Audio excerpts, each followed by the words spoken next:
तिल वाली बहू। शकुंतला बहुत ही धार्मिक महिला है। हर समय पूजा पाठ में लगी रहती है। वो कोई भी काम बिना शुभ मुहूर्त के नहीं करती है। शकुंतला अपने बेटे राज की शादी करवाना चाहती है, इसलिए वो पंडित जी के पास राज की कुंडली लेकर जाती है। प्रणाम पंडित जी, मेरा बेटा राज बहुत संस्कारी है। पूजा पाठ और धर्म कर्म के कार्यों को बहुत निष्ठा से पूर्ण करता है। मैं अपने बेटे की शादी कराना चाहती हूँ, इसलिए उसकी कुंडली ले आई हूँ। शकुंतला पंडित जी को कुंडली देते हुए कहती है और पंडित जी कुंडली को ध्यान से देखकर कहते हैं, बेटे, तेरे बेटे का उज्जवल भविष्य है। इसका गृहस्थ जीवन भी अच्छा रहेगा, परंतु क्या पंडित जी? परंतु एक बात का विशेष ध्यान रखना होगा। तुम्हें अपने बेटे की शादी उसी लड़की से करानी होगी जिसके गाल पर तिल हो। वो लड़की तुम्हारे घर, तुम्हारे बेटे और तुम्हारे भविष्य के लिए सुख, शांति और समृद्धि लाएगी। तुम्हारा भाग्य केवल उस लड़की के आने से ही जागेगा। जी पंडित जी, मैं ऐसी ही बहू लाऊंगी जिसके गाल पर तिल हो। धन्यवाद पंडित जी, धन्यवाद। पंडित जी का धन्यवाद करके शकुंतला वहां से चली जाती है। अब वो दिन रात तिल वाली बहू के बारे में सोचती रहती है। शकुंतला अपने बेटे का जहां भी रिश्ता लगाती तो उसकी एक ही शर्त होती कि तिल वाली बहू चाहिए, लेकिन उसे तिल वाली बहू कहीं मिलती ही नहीं। एक दिन अपनी माँ को इस तरह से परेशान देखकर राज कहता है, माँ, आप मेरे लिए तिल वाली लड़की क्यों देख रही हैं?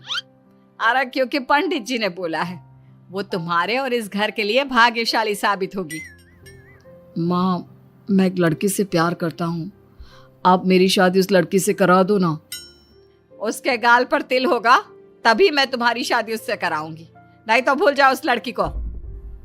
माँ की बात सुनकर राज को लगा कि माँ उसकी शादी कभी होने ही नहीं देगी, इसलिए उसने बिना कुछ सोचे समझे बोल दिया, अब माँ है ना, उसके गाल पर तिल है। सच में माँ, बहुत प्यारा तिल है। तू सच कह रहा है बेटा? अरे तो तूने मुझे पहले क्यों नहीं बताया? जल्दी से मुझे उस लड़की से मिलवा दे। ठीक है माँ, मैं बात करता हूँ उससे।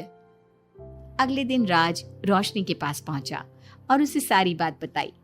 रोशनी ने सारी बात जानने के बाद कहा, राज, तुमने माँ से झूठ क्यों बोला?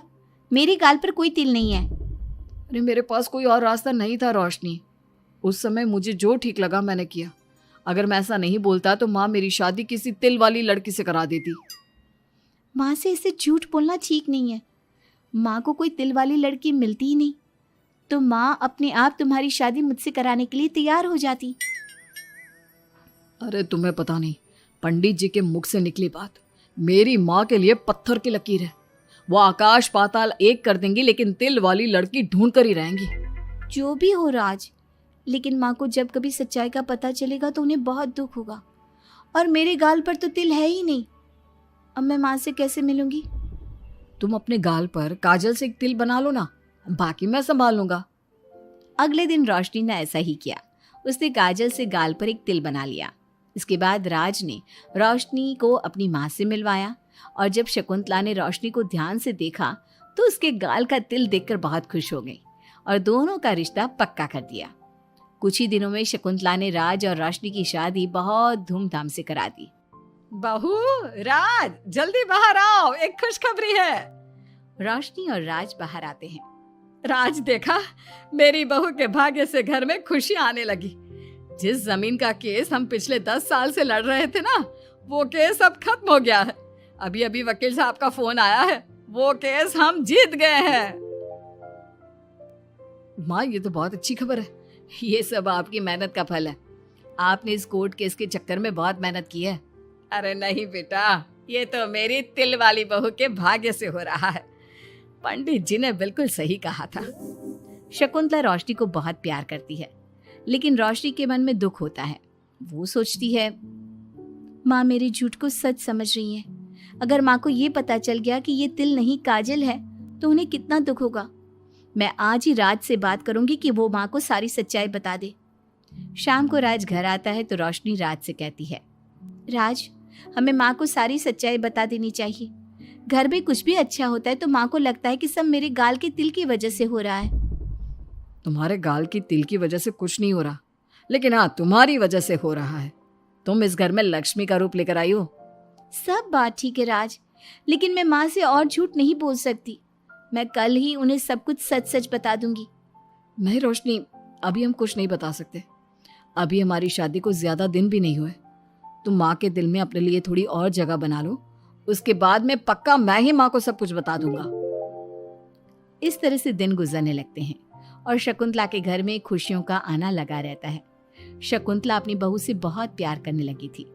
एक दिन शकुंतला रोशनी के कमरे में गई। बहू, ओ बहू, कहाँ है तू? माँ मैं बाथरूम में हूँ, नहा रही हूँ। अरे देख तो मैं तेरे लिए क्या लाई हूँ, जल्दी बाहर आ। अब मैं क्या करूँ? मेरे पास तो काजल भी नहीं है, अब चेहरे पर क्या लगाऊं? राज तुमने अच्छा फंसाया मुझे। माँ आप अपने कमरे में जाइए, मुझे नहाने में थोड़ा टाइम लगेगा, मैं खुद आपके कमरे में आ जाऊंगी। नहीं बहू, तू जल्दी से निकल कर आ, मैं यहीं बैठी हूँ तेरे कमरे में। जब रोशनी को इस बात का एहसास हो गया कि उसकी सास कमरे से नहीं जाएगी, तो उसने अपने गीले बाल एक तरफ कर लिए और बालों से अपना आधा चेहरा छुपाकर बाहर आई। बहू नहा ली तुम? देखो मैं तुम्हारे लिए नई साड़ी और गहने लाई हूँ। आज शाम को बहुत मेहमान आ रहे हैं, मैं तुम्हें सबसे मिलवाऊंगी। मेहमान किस लिए आ रहे हैं माँ? अरे तुम्हें राज ने बताया नहीं बहू? हमारी कंपनी इस साल नंबर 1 की पोजीशन पर पहुंच गई है और ये सब तेरी वजह से हुआ है। चलो मैं चलती हूँ, मुझे शाम की बहुत सारी तैयारी भी तो करनी है। जब शकुंतला रोशनी के कमरे से चली गई, तब उसकी जान में जान आई। शाम को पार्टी में बहुत बड़े बड़े लोग आए थे। शकुंतला ने अपनी बहू को सबसे मिलवाया और उसकी खूब तारीफ की। पार्टी में सब लोग शकुंतला के सक्सेस का राज पूछ रहे थे, तो शकुंतला अपनी बहू और उसके दिल की तारीफ कर रही थी। एक दिन शकुंतला अपने बहू बेटे के साथ घूमने गई। आज हम घूमने आए हैं तो देखो मौसम भी कितना प्यारा हो गया है, लगता है बारिश आने वाली है। शकुंतला के इतना कहते ही जोरों की बारिश शुरू हो गई। रोशनी और राज कुछ सोच पाते इससे पहले ही रोशनी के गाल पर काजल का तिल बह गया और शकुंतला ने ये सब देख लिया। अब शकुंतला के गुस्से की कोई हद ना रही। तूने मुझसे झूठ बोला? तेरी इतनी हिम्मत? कल वही मैंने तुझे इतना प्यार किया, तुझे अपने बेटे से ज्यादा ममता दी और तूने मेरे साथ विश्वासघात किया। मैं तुझे कभी माफ नहीं करूंगी। माँ, इसमें रोशनी की कोई गलती नहीं है। मैंने ही कहा था इसे ऐसा करने के लिए। रोशनी ने कई बार आपको सच्चाई बताने की कोशिश की, लेकिन मैंने हर बार उसे रोक दिया। क्या तूने कहा था? क्यों किया तूने ऐसा? कितना बुरा दिन था वो जब मैंने तुम दोनों की शादी करवाई और तुझे शर्म नहीं आई अपनी माँ को धोखा देते हुए? तो माँ मैं और क्या करता? अब तो पीछे ही पड़ गई थी तिल वाली बहू के। आपको कोई लड़की भी तो नहीं मिल रही थी और मैं रोशनी को बहुत प्यार करता हूँ, उसके बिना नहीं रह सकता। हाँ, तो अब इसी के पास रहे। मैं तुम दोनों की शक्ल नहीं देखना चाहती। ले जा इस झूठी और मनहूस लड़की को मेरे सामने से। माँ, कल तक तो रोशनी बहुत भाग्यवान थी, आज ये मनहूस हो गई। अपनी सोच बदलो माँ, चेहरे के ऊपर तिल होने से कुछ नहीं होता। आपने देखा नहीं, रोशनी के घर आते ही हमारे सारे काम पूरे हो गए। आज हमारी कंपनी नंबर 1 है। अब कब अंधविश्वास करना छोड़ोगी? बेटे की इतना समझाने पर माँ को समझ में आ जाता है कि वो गलती कर रही है। शकुंतला अपने बहू बेटी को लेकर घर आ जाती है। अगले दिन शकुंतला रोशनी के गाल पर काजल से एक तिल बना देती है। राज और रोशनी शकुंतला को बहुत हैरानी से देखते हैं। तब वो कहती है, ऐसे क्या देख रहे हो तुम दोनों? ये तिल नहीं, काला टीका है, ताकि मेरी बहू को किसी की नजर ना लगे। शकुंतला की बात सुनकर सब हंसने लगते हैं।